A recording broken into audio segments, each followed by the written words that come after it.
Yeah, I'm John. I forgot to get a name tag and introduce myself this morning. I was busy up here. But I've been working on this project since its conception 11, 12 years ago. And I've really taken to the whole building side of it all and helped with about 4 Earthships around Europe. One never got finished, so three solid ones. So today we're going to be doing a short practical section in rammed earth car tire walls. And tires, there's a few things you have to know about them. They're measured in a funny way. There are measurements on every tire on the wall of the tire here. Oh. And this is a pre-used tire, needed a bit of a wash there. So the first thing I want to say about tires actually is that, you know, in England we produce about 45 million waste car tires per year, and that's like 3 tires for every 4 people in the whole United Kingdom. So they're a massive waste issue, and in July of 2003 the Environment Agency cast a moratorium on waste tires being dumped anywhere in England or in the UK. So what we've been needing to do is to get rid of them other ways. Now, there have been lots of harebrained ideas, like shredding them and putting them in bales and trying to make artificial reefs form around them in the water, and things like ridiculous things. That was like one of the most forward, people were trying to really push that one forward. The only other really clever use I've ever seen, to be honest, aside from in rammed earth car tire walls, is those South African sandals. It's probably the only footwear you'll get a 20,000-mile warranty on. They use them for schools, because I ride someone else's horse and they use them now, all chopped up. And they're lovely and bouncy. Yeah, for playgrounds. No. Horses, arenas. Oh, yeah. Menageries and things like that. Yeah, brilliant. Absolutely brilliant, though. Right. The trouble is, the trouble is that rubber will break down when exposed to light, UV, and water. So it will leach into the ground harmful things when exposed like that. And you certainly shredding them, increasing the surface area, and the rest, it's a rapid process. I get gas there when I go around. That's why they're classified as toxic waste. And when you get your car tires changed, you pay an extra couple pounds for the disposal of each of your old tires. Michael Reynolds, when he came up with the idea to use them as a brick in a house, he was looking at what does every city in the world have a mountain of next to it in terms of indigenous waste, and his answer was tires. And so he came up with the idea to ram them full of earth and lay them like bricks. The first advantage being that, first of all, they're really wide bricks, so the increased surface area means that you don't need a foundation, unlike a block and brick wall where it'll sink into the ground under the weight of the wall.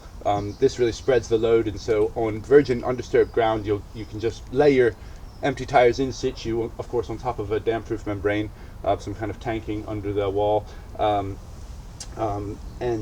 then ram them full of earth with the spoils of the excavation from your site. So where do you get your tires, though? Yeah, that's typically. I mean, I've done a lot of different, not just Earthship buildings, but just like small community projects, retention walls, and things. If it's a small-scale project, all we do is we go to the local Quick Fit or whatever, and I don't know if this should be recorded, but the truth is that the guy will kind of you'll say you want the tires, you explain your purpose, and he'll look out, he'll look left, he'll look right, and he'll just start ushering them into your vehicle. How many they can give you? As many as you want, and you want a certain size. Okay, so you have to sift through what's there and get the ones you want. In Holland, they did it really cleverly. They planned their Earthship building well in advance. They got in touch with a waste transfer company that dealt with tires, and they said they want like 1,000 of this size. And the waste transfer company came with lorries, and there they were. So if you're building a house, it's good to go through the proper procedures, obviously, in any case. But that is waste company. Yeah, a waste transfer company that handles tire waste. Yeah. So first thing is when you're working with bricks, it really helps if they're all the same size. I mean, you can build stone walls and stuff, and some people are really good at that. But with tires, it's a little more tricky. So you want all of your tires on each course, each line of bricks you're laying, to be all the same size, because that way you don't get all these different level variances, and your wall comes up level, which is what you want. And we're going to learn how to do that today. So the three measurements on a tire are, the first number there is the millimeters of the tread depth. Okay, so 195 millimeters in this case is this distance. Now, when you're ramming them for making a wall, you would only work within a certain range. Anything lower than 195, 185 and below is they're so small and light. Even when they get pretty full of soil, they jump around a lot. They'll move anyway when you're working, but you just like the less the better. So I'd say a minimum size of 195, and then of course you don't want to be there all day doing one tire, so a maximum size say of 235. Better if you can get them all the same, because obviously it works out better mathematically. The whole wall will go up more consistently the way you want. However, there is use of different size tires. It's good to have a few different ones as well, but I'll explain that as we go. So the first number, 195, that's the tread depth. So even when they're rammed solid, they all expand about the same. However, the second number has a part in that, and that's, you see the slash there, that's 65% of 195 millimeters is the wall height. Okay, so there is such a thing called a low profile tire, and I would say anything that's below 60, say, is a low profile tire. So 55 or less percent of the tread depth is a low profile tire. Now imagine if this was a low profile tire, so we had less measurement here. When you ram this thing, and this one can go up and puff up a certain amount, a low profile tire will have a lower ceiling of how much it can expand. So you never want to use low profile tires, because it just makes, again, an inconsistency that's hard to deal with when you're making your wall. So 60 plus on the percentage.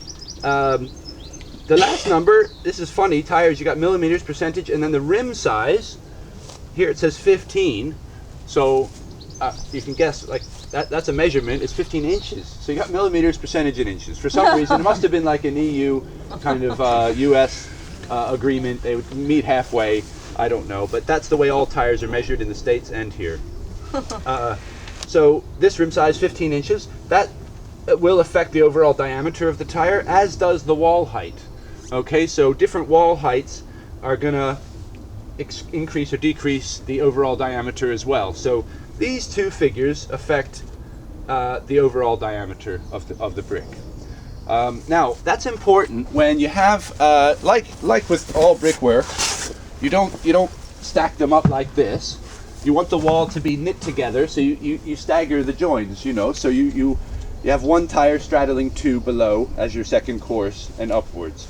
Now, I don't know if anyone noticed the back wall of the building when you're in the classroom, that it's leaning back. Mm-hmm. We followed a formula of a 1-inch batter. So that meant the first course was laid outlining the northeast and west walls, and then every course after that steps back 1 inch from this plane, okay? So from these front edge of the tires, if you were to put a straight edge across that and go up vertically, this went back 1 inch every course. That's what that lean is, about 10 inches from the floor to ceiling, because it's 10 courses high. So you have the first outline of the northeast and west walls, and then you have the second, third, fourth, fifth courses, and you can see what's happening here is the overall circumference is increasing. So invariably, every tire wall I've ever worked on, you end up with these gaps, where these necessary gaps that have to happen because of the overall circumference increasing as you go. Now, you never want the gaps to be like a zipper up in the same part, so you have to stagger them around the wall and space them as far apart as you can. So if you're working, got a lot of people on site, sometimes you will look around in your tire hoard for some with a larger rim size and a larger wall height that have a greater overall diameter to increase the distance you're going with each brick you lay, to kind of spread that gap away from the other gap. Does that make sense? Yeah, I tried to explain it as best I could. So, so there's where those second two numbers can come into play.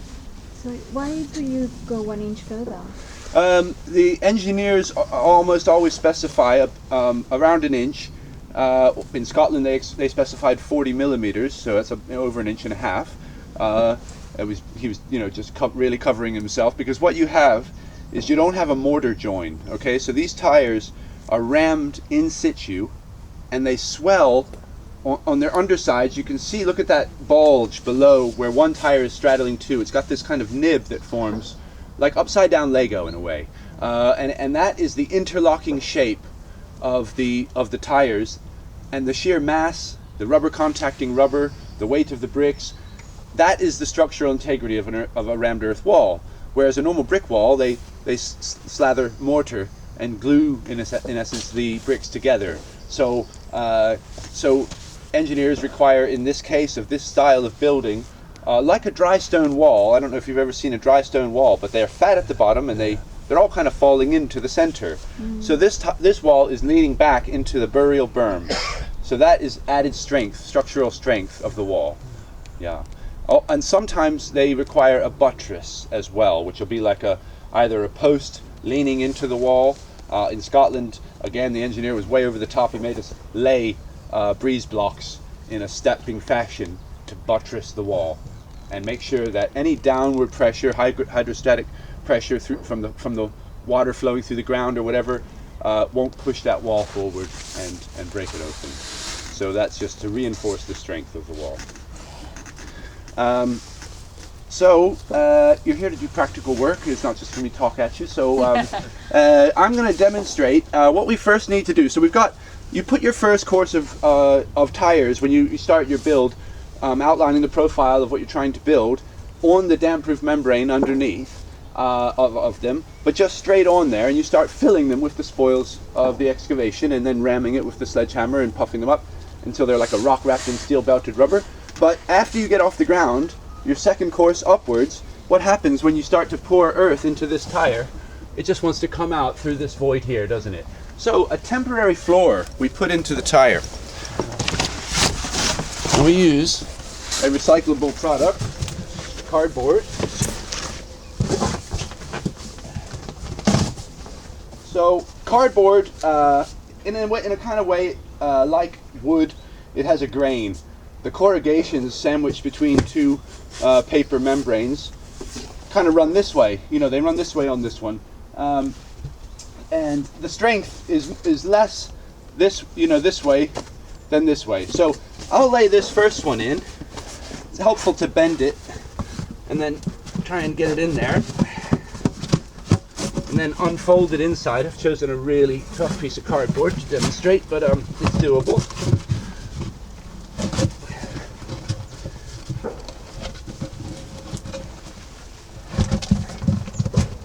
Okay, so that is a really hard piece of cardboard. I'll just do another one just to give an example. Typically you need 2 to 3 layers, and not all cardboard's created equal. The test you then do is a kick test. Now, that way, I know it's not, I didn't kick it with all my might. I mean, I may have been able to kick through that if I really tried.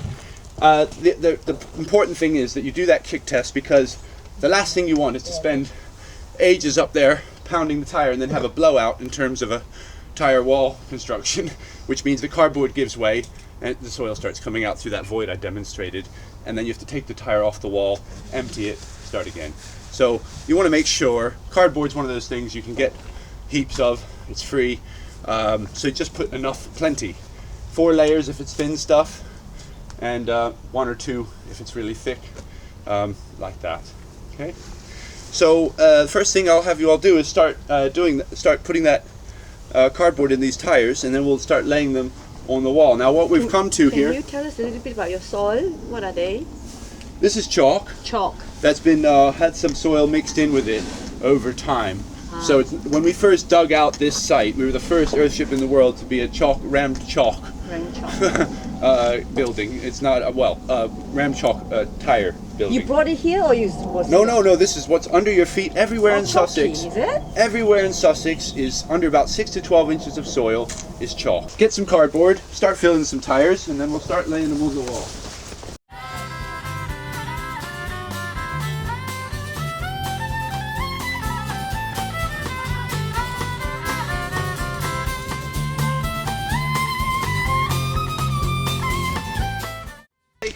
One straight edge here. It doesn't have to be a spirit level on this one. It doesn't. We're not looking at that bubble at all. this is the one we're going to look at here, because we're trying to establish a plumb line, a vertical line going straight from this plane, where we've made an artificial straight line from the edge of that tire to the edge of that tire. I make sure that they're flush here, and then I start to look at putting it level. So I'm making sure that's staying flush. And then I'm pinching the level between my thumb and forefinger here. And then I'm using this finger to steady the level so that it doesn't wobble all over the place. And I'm looking at the bubble, and there's my plumb line. So that's almost in line completely. So I need to go an inch back from that line. So that's about 2/3. A little bit. Okay, I'd say that's about an inch. It doesn't have to be exact. You could, a clever fellow in Scotland, I mean, we were doing this just this way for ages, and we met, one of the volunteers up in Scotland on the Greenhead Moss Earthship that unfortunately suffered an arson attack after it was nearly completed, the shell. He came up with, his name was John Gage, I think, and John Gage's gauge. He basically made this, he fastened two pieces of wood together like this. He put a little 1-inch outstand on it like this, and he just fastened a little level correctly on that edge. And you had this tool that you could just put up to the tire instead of this propping it with your knee business. So yeah, clever idea. Definitely worth making one if you're going to build any rammed earth tire walls. Now, on a curve, we do this at every tire, because obviously, unless you cut a big wooden profile, that you could then kind of use. But on a curve, you've got to check each one. And then on a straight line, of course, you'd finish 2 tires on the ends and run a string line across. And then you can just pull all the rest on the straight line to that string line, yeah? So, the tires also, when they're placed, they have to be touching. So you want to make sure that you put one tire, check that it's 1-inch batter back, then put your next tire, touching that tire, and again, the 1-inch batter, and so forth. And you have to work in that kind of order. Okay. So, I asked for these to be in buckets because whenever you're working with, a dangerous tool, something like a sledgehammer, if this even glanced my head or someone else's head, it could kill us. So we want to have spatial awareness. We always have a rule in working with tire walls that you never work next to each other. You always have at least one empty tire or one tire that's not being worked on between you. So we wouldn't have somebody here and here. I probably should have started that there, but here I am. Fill those buckets again as I'm talking. And so at first, what we have here is, some loose soil piled into a tire. And we want to get it into all the edges so that we can then start adding more. Now, this can be done doing the tire dance, which I'm not going to do because I'm suffering a meniscal tear in my knee. But you can go around while the soil is still loose, and you can kick it into all the edges, the void of the tire here.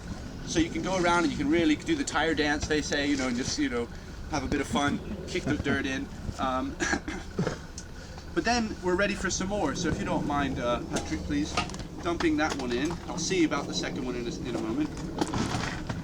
So I don't want to pour any more because it'll just spill on out now. So I could carry on doing the tire dance maybe if I had strong, my legs were in good condition right now, but I'm not going to, so I'm just going to step right in with the hammer and start to show you that. Now, the first tire I ever did took me almost 2 hours and it still wasn't quite level. I did one in 12 minutes by the end of 4 months of volunteering on this job. So there's definitely technique that will speed your process. Now the real trouble is if you just have at it from your most comfortable position right here, and say you're right-handed, this side of the tire is going to get really rammed up full, and then you're going to try and level that bit with that bit, and you want it to be a level brick by the end, like all these tires. So the way I do it is I transpose a compass rose with my mind's eye over the tire. So that's north, northeast, the 8 directions, just an arrow with 8 arrows, going out from the center. And I put equal attention to each of those directions as best I can. Now, the idea is to really ram this part here getting this to be tamped solid is no problem. You know, you can just kind of tamp soil like that. But getting the rest of the tire, all of it, to be full and completely rock hard, you need to really send the earth in that way. So the first thing is just to drop your sledgehammer in the center, compacting some of the soil there. And then as you're working out in one of your directions, you start to change the angle of the hammer shaft to be more vertical. So you notice that I was dropping it and the hammer shaft was almost horizontal, and then as I move it toward the edge, the hammer shaft becomes more vertical. So what I'm doing in effect is I'm packing it from the center into every direction like that. Pack, pack, pack, pack. Okay? So there I go, going around in my compass rose directions. Start to work over here. Now when it's really loose like this, you can just have at it like that. You can even use the side of the sledgehammer head if it seems to be really powdery and you want to get a greater surface area, packing it in there. You see I'm changing positions, even my hands. It's a good idea to switch hit, otherwise you get a bit tired working one way. Okay.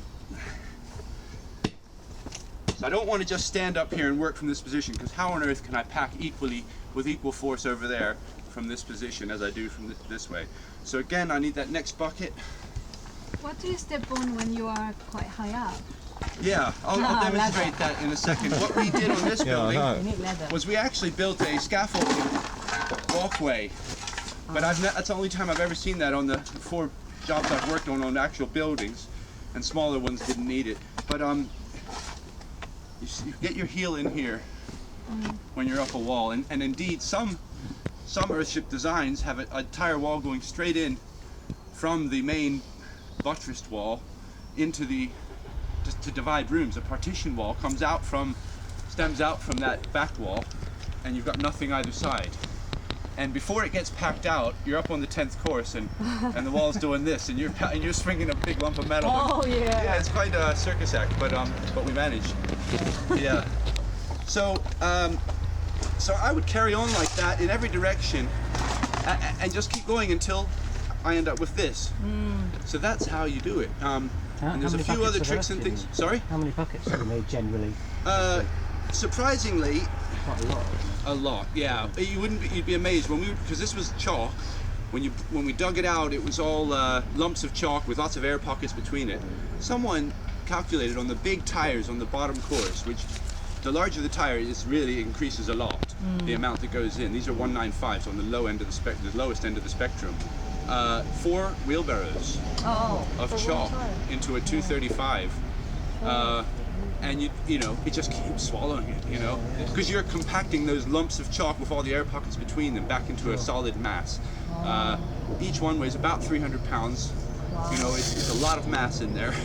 So what I'd like is for somebody to start working on this one, and then someone over there, and then we'll get those other tires laid here, so the first people that want to start pounding can get them in position, use the 2 levels, do the batter, starting from this position here, 2 tires touching, and then outwards from there. We can only do 1 here because we got to stop before those are done.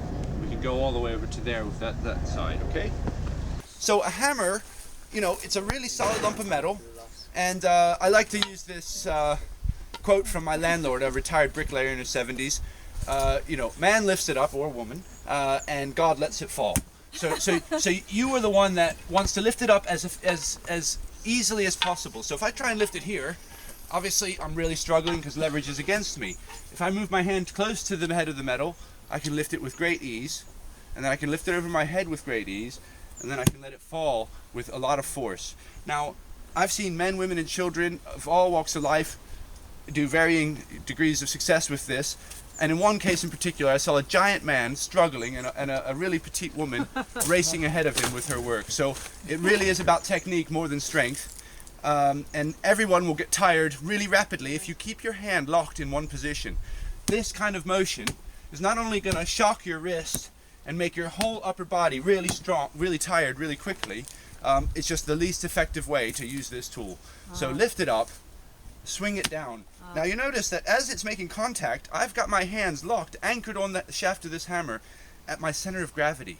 So when I work, if I move my center of gravity to the right all my body mass is anchoring that swinging pendulum and really ramming it into that spot. So do it slowly and deliberately at first. Really take your time to get the technique, because if you do that, you will have 10 times as much force as if you're doing this.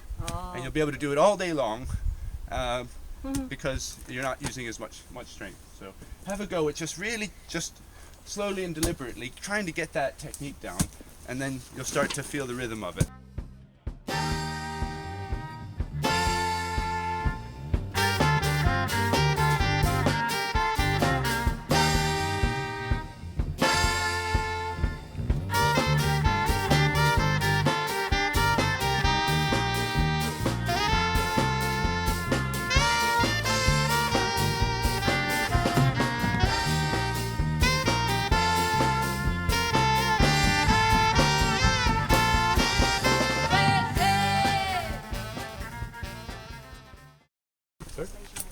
So these ones need to be staggered.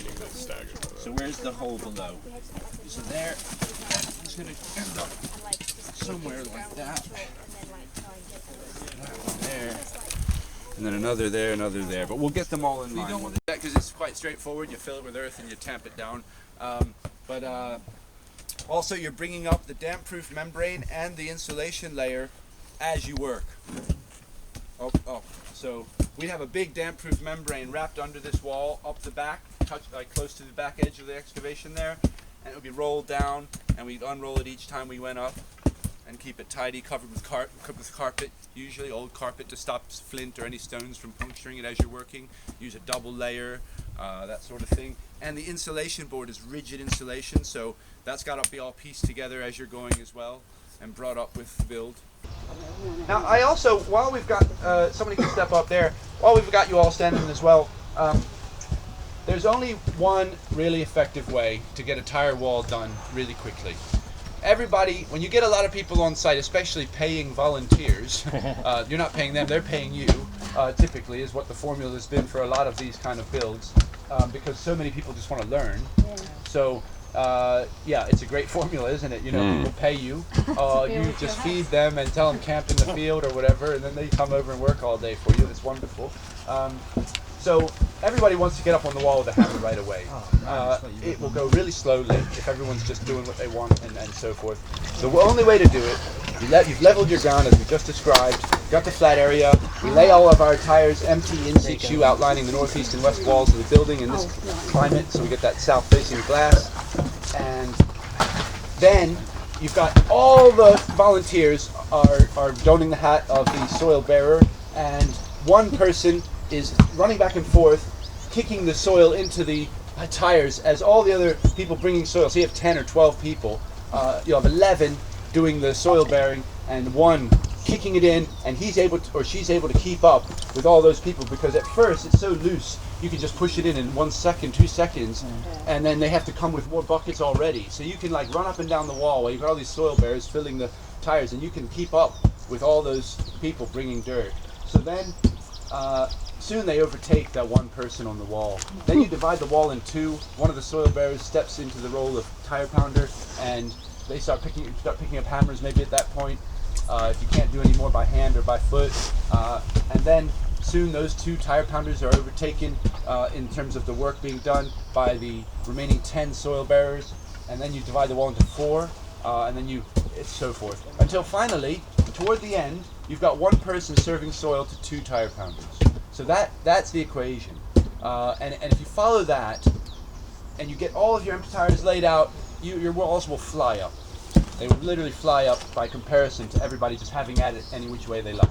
So that's the only way to get the walls done in an efficient manner.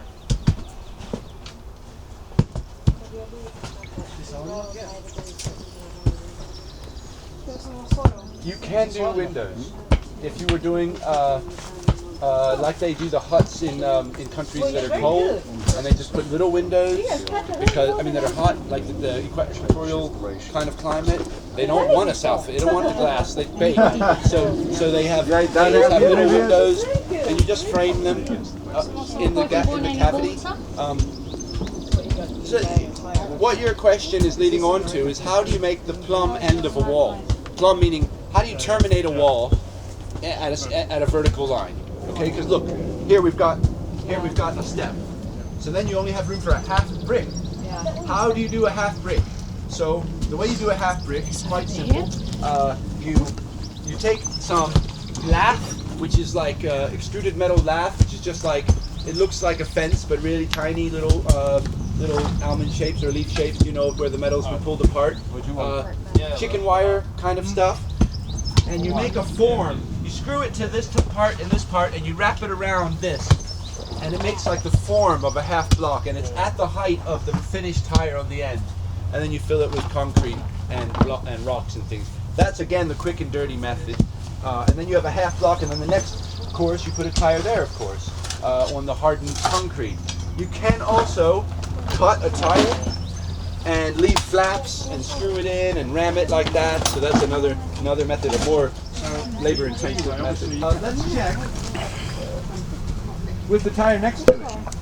Okay, as I suspected, this tire next to it's been like worked on and it's kind of been pressed down over time.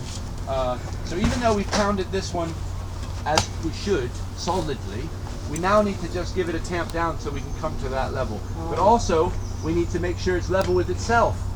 So we're going to check against this and get a point that's the right height to match in with this one. And then from that point, we're going to check the tire against itself and make sure it's level in every direction.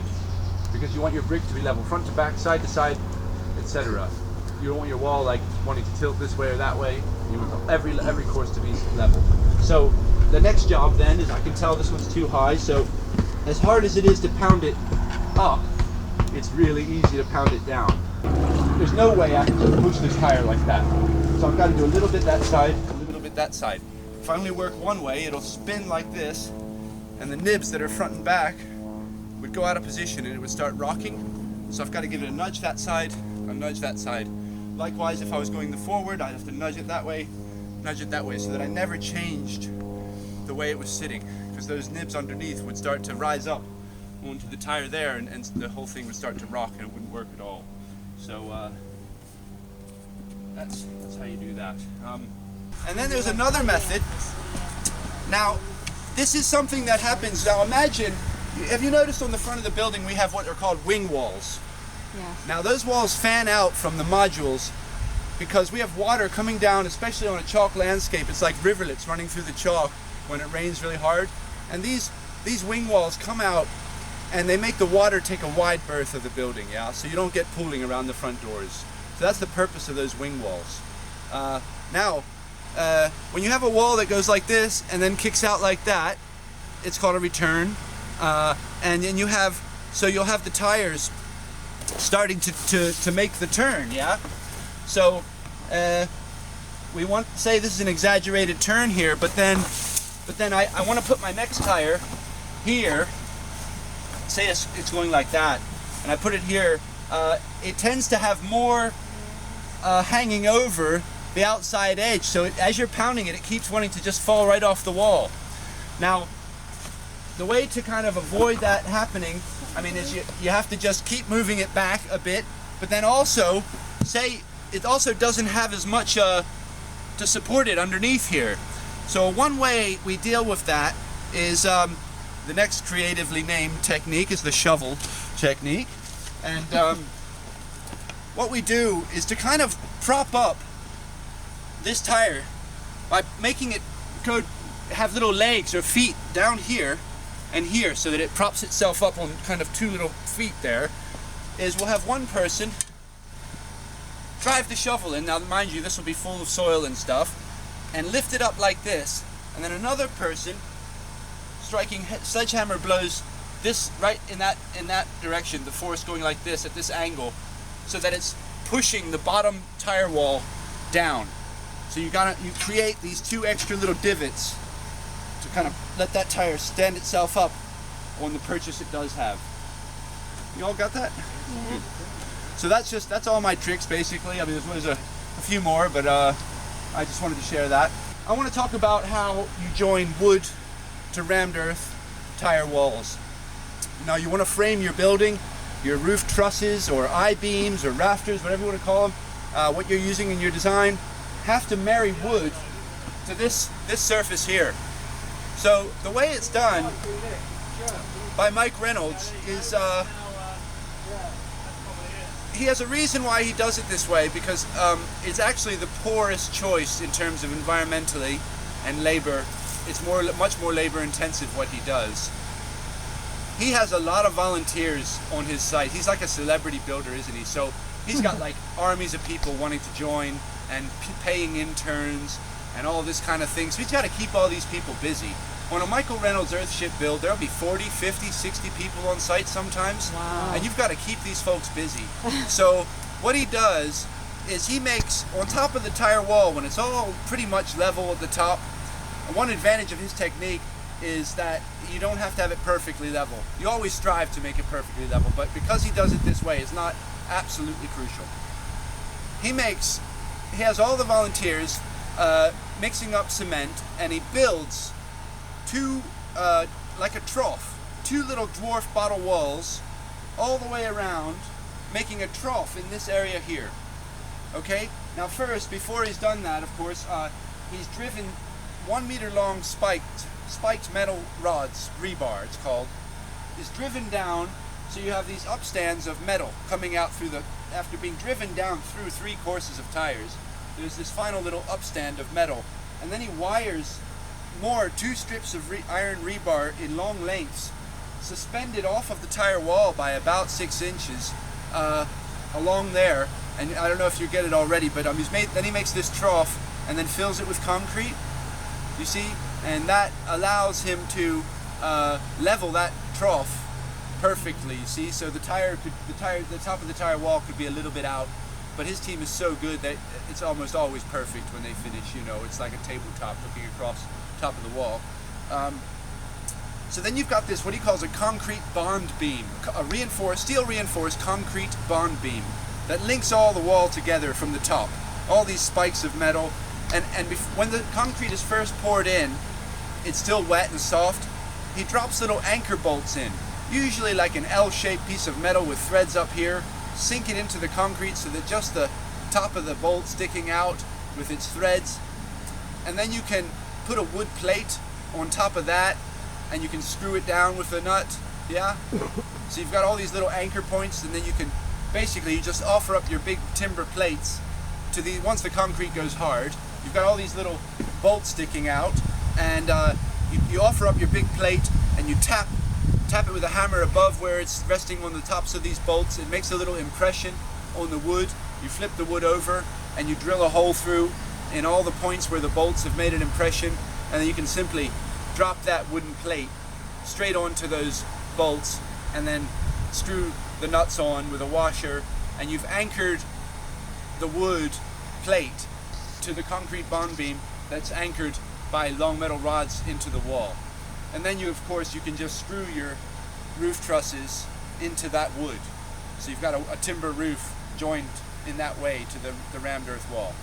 What we did here, because we all thought that's just a really excessive use of concrete and cement and bottles and labor and the rest of it, we leveled our top wall, we got it really perfect, and then we just hammered, instead of just straight metal rods, we hammered threaded rebar, which is the same thing, like a long metal bolt.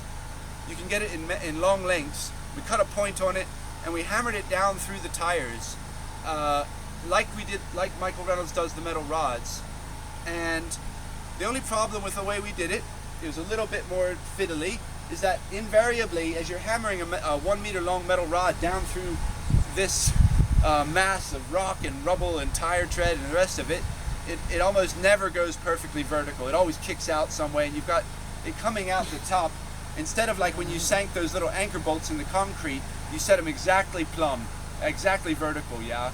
So you can get that almost precisely vertical just by sinking them into the concrete and letting them go hard like that.